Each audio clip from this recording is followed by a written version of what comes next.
بسم اللہ الرحمن الرحیم۔ حضرت ابو ہریرہ رضی اللہ تعالیٰ عنہ سے روایت ہے، رسول اللہ صلی اللہ علیہ وسلم نے ارشاد فرمایا، مسلمان پر مسلمان کے 5 حق ہیں، مسلمان پر مسلمان کے 5 حقوق ہیں۔ ایک حق سلام کا جواب دینا، دوسرا حق بیمار ہو تو اس کی بیمار پرسی اور تیمارداری کرنا، جنازے کے پیچھے جانا اور دعوت قبول کرنا، چھینکنے والا جب الحمدللہ کہے تو اس کو دعا دینا، یرحمک اللہ کہنا۔ مختصر سی حدیث ہے اور اس میں 5 حقوق بیان کیے ہیں۔ مسلمان کے مسلمان پر صرف 5 نہیں، 5 سے کافی زیادہ حقوق ہیں، لیکن بنیادی طور پر حضور اکرم صلی اللہ علیہ وسلم نے اس حدیث میں 5 حقوق بیان کیے ہیں۔ ان کا ہمیں لحاظ رکھنا چاہیے۔ ایک تو سلام کا جواب دینا ہے، بلکہ بعض روایات میں آتا ہے سلام کرنا، یہ حق۔ اگرچہ سلام کا جواب سلام کرنا مستحب ہے اور سلام کا جواب دینا واجب ہے، ضروری ہے، اس اعتبار سے اس کو حق قرار دیا ہے۔ بیمار اگر کوئی ہو جائے، چاہے وہ رشتہ دار ہو، پڑوسی ہو، جاننے والا ہو، یا ایسا آدمی ہے کہ جانتے نہیں ہیں لیکن آپ کے پڑوس میں ہے یا آپ کے دسترس میں ہے، ایسے مریض کی عیادت کرنی چاہیے۔ عیادت کا مطلب ہے کہ اس کو جا کر تسلی دینا کہ انشاءاللہ ٹھیک ہو جاؤ گے، یہ تو گناہوں کی معافی کا ذریعہ ہے۔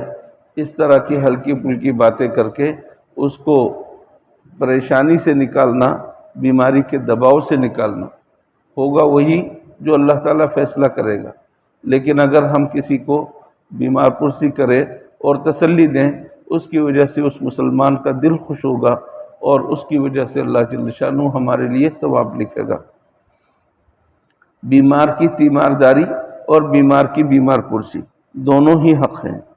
اسی طریقے سے جنازہ ہو جائے تو جنازے کے ساتھ جانا، جنازے کے ساتھ جانے کا مطلب یہ ہے کہ اس کے کفن دفن میں شریک ہونا، نماز جنازہ میں شریک ہونا۔ جو کوئی شخص نماز جنازہ میں شرکت کرتا ہے اور اس کے بعد تدفین تک جا پہنچتا ہے تو اس کو 2 قیرات ثواب کے ملیں گے، 2 قیرات ملیں گے ثواب کے۔ ایک قیرات احد پہاڑ کے برابر ہے، جس قدر ثواب آپ اندازہ لگائیے۔ حضرت عبداللہ بن عمر اس حدیث کو سن کر کہتے تھے، لقد فرطنا قراریط کثیرہ، ہم نے تو بہت سارے قیرات ضائع کر دی۔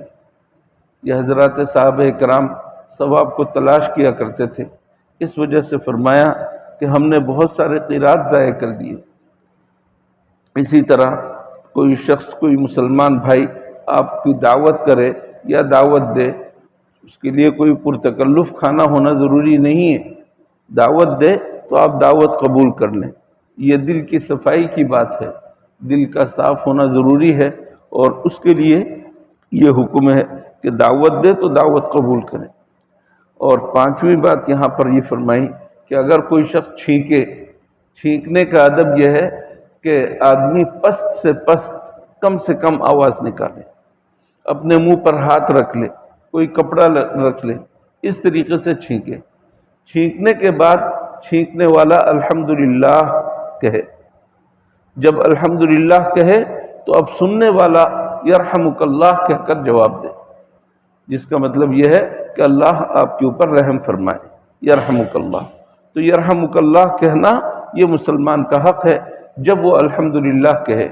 اگر وہ الحمدللہ نہیں کہتا تو آپ کے ذمے نہیں ہے، لیکن ہم میں سے ہر ایک کو عادت ڈالنی چاہیے کہ جب چھینک آئے تو ہماری زبان سے الحمدللہ نکلے اور پھر سننے والے یرحمک اللہ کہنے والے ہوں۔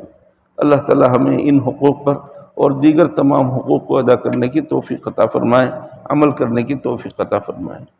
اللہم لک الحمد لا نحصی ثناء علیک انت کما اثنیت علی نفسک، اللہم صل علی محمد النبی